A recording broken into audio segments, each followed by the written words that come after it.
An attack is the action of sending the ball over the net into the opponent's court.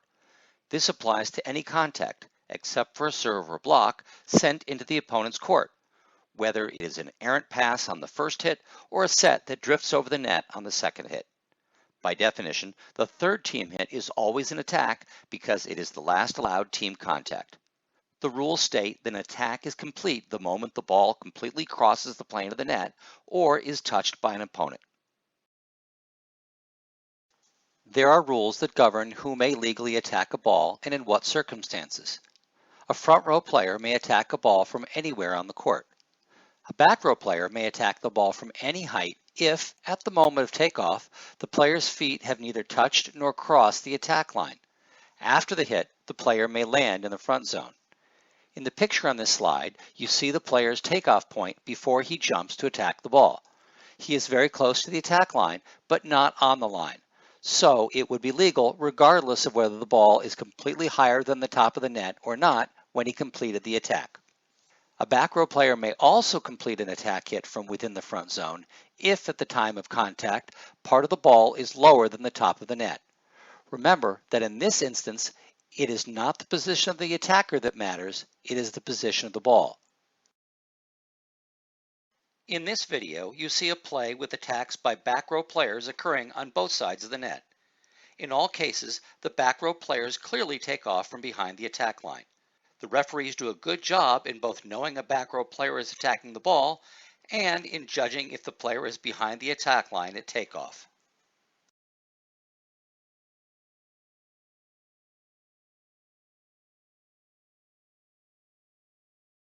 Notice the second referee look to ensure the players are behind the line when they jump to attack the ball.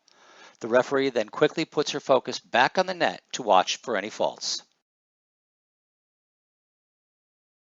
In the next clip, you see an example of a good no call on a back row player sending the ball over the net on a second contact twice on the same play. The first time, although the setter jumps, it is clear that he punches the ball up and over the net. In both plays, part of the ball is below the top of the net on contact, so the contacts are legal. Watch the first referee give a signal indicating the ball is not completely above the height of the net on the first contact by the setter. That tells the participants, his partner, and all spectators that play will continue. So what makes an attack illegal? There are 4 instances where an attack would be illegal. No player is permitted to complete an attack hit on the opponent's service when the ball is in the front zone and entirely higher than the top of the net. Remember, this is the position of the ball, not the player. The ball must be in the back zone if a player attacks the opponent's serve when it's entirely higher than the top of the net. It is also illegal for a back row player to attack the ball when the player is in the front zone and contacts the ball while it is entirely higher than the top of the net. This includes contact with the attack line while the player leaves the floor to attack the ball. In the picture here, you can see the toes of the player are just in contact with the attack line. If the ball is completely higher than the top of the net when the player attacks it, then you would whistle an illegal attack. The third instance of an illegal attack is when the libero is in the front zone and uses finger action to set the ball to a teammate. If the next contact with the ball is attacked by any player from anywhere on the court while the ball is entirely higher than the top of the net, whistle an illegal attack fault. And finally, remember the libero can never attack the ball that is entirely higher than the top of the net. Because an illegal attack is often dependent on the location of the ball in relation to the top of the net, you need to look closely at both the height of the ball and the location of the player, if necessary, at the time of contact. If the ball is entirely above the height of the net on contact, and if all the other parameters are met, it is an illegal attack and should be whistled. In the next clip, watch carefully as the libero on the far side of the net sets the ball using finger action. Although very close to the attack line, you see that he is over the line at the time contact is made with the ball, making the attack by the next player illegal. The ball was entirely higher than the top of the net when it was attacked. One thing to remember is that, like a back row player, it is legal for the libero to jump from behind the attack line and then set the ball using finger action. As long as the last point of contact was behind the attack line, the libero hand set into an attack is legal.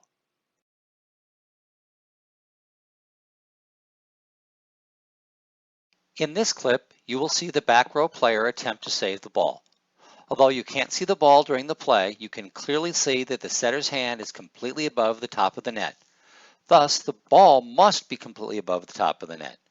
In the setter's attempt to save the ball, he instead sends the ball over the net into the opponent's court. Although the setter did not intend to send the ball over the net, since the definition of an attack is to send the ball to the opponent's court, and since the ball was entirely higher than the top of the net when contacted by the back row setter, this is an illegal attack.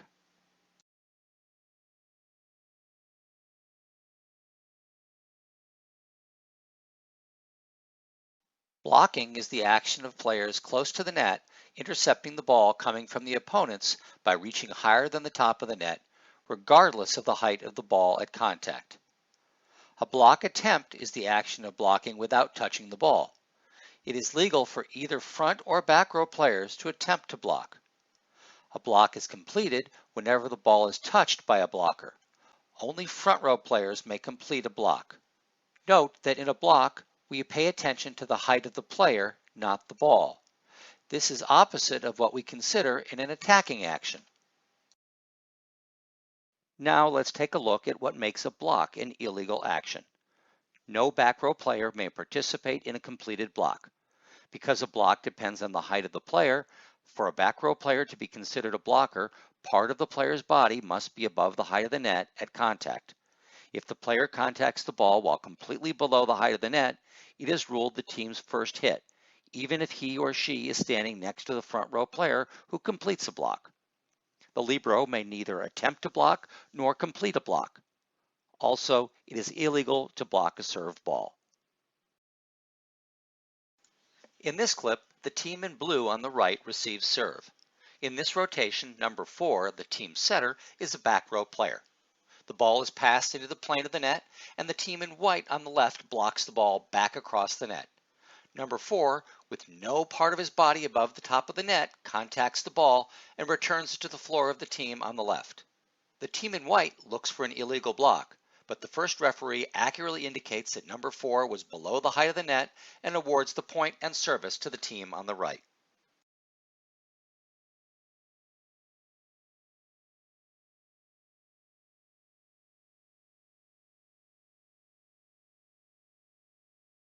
In this clip, the setter on the right jumps to save an overpass. The ball breaks the plane of the net, and the player on the left and the back row setter simultaneously play the ball. Even though the setter is attempting to save the ball, the team on the left has a right to play the ball. By rule, that simultaneous contact creates an illegal block on the team on the right. Point and service to the team on the left.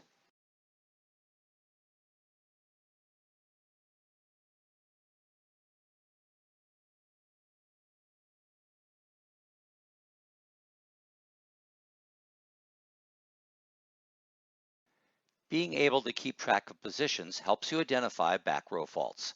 Even before the start of play, you should be able to answer these 2 questions.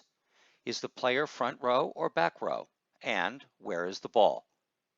Assume the setter in white in this picture is a back row player and the ball is in the plane of the net. If simultaneous contact occurs, this results in a blocking fault. Had the setter in white touched the ball first and sent the ball into the blocker, the result is an attack hit fault. The third possibility is that the blocker in red contacts the ball first, sending it into the back row setter. This results in a blocking fault by the team in white. Remember, all these faults are on the player in white. If the ball is completely on the setter side of the net, only then do you whistle a reaching over fault on the team in red. In this video, the setter on the right jumps to set a ball that was passed by a teammate. Just before she contacts the ball, the blocker on the left, number 5, blocks the ball. Note that the second referee gives a signal indicating that he sees a reaching over fault by the blocker. but the first referee whistles and awards the ball to the team on the left, indicating that he saw the ball break the plane of the net, allowing the blocker to legally block the ball. Because the setter is a back row player, the first referee signals an illegal block by the team on his right. The angle of the camera on this clip does not give us a good view of whether the ball broke the plane of the net before being contacted by the player on the left. As a first referee, you must be centered when the play is at the net so you can correctly whistle either a reaching over fault, an illegal block fault, or an illegal attack fault.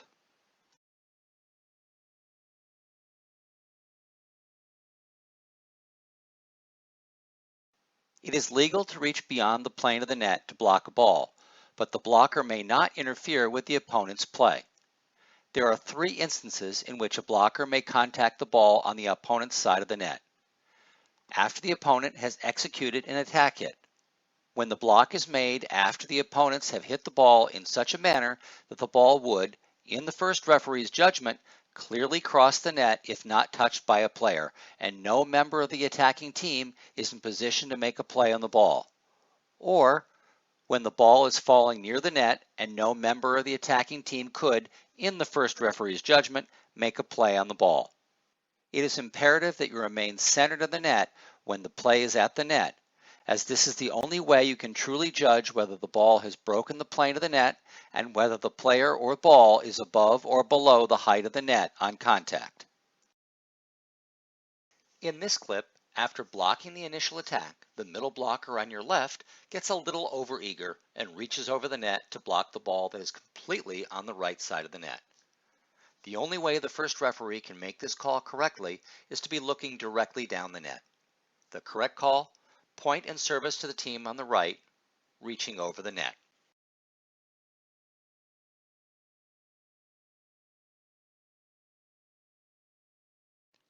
Plays at the net, along with ball handling, are some of the most challenging aspects of working as a referee. The play happens quickly, and if you are not aware of many factors from the moment of the contact for serve, you do not understand the rulings you need to apply. Here are some tips that might help you in remembering the many rules that apply during net play. An attack is any ball directed toward an opponent.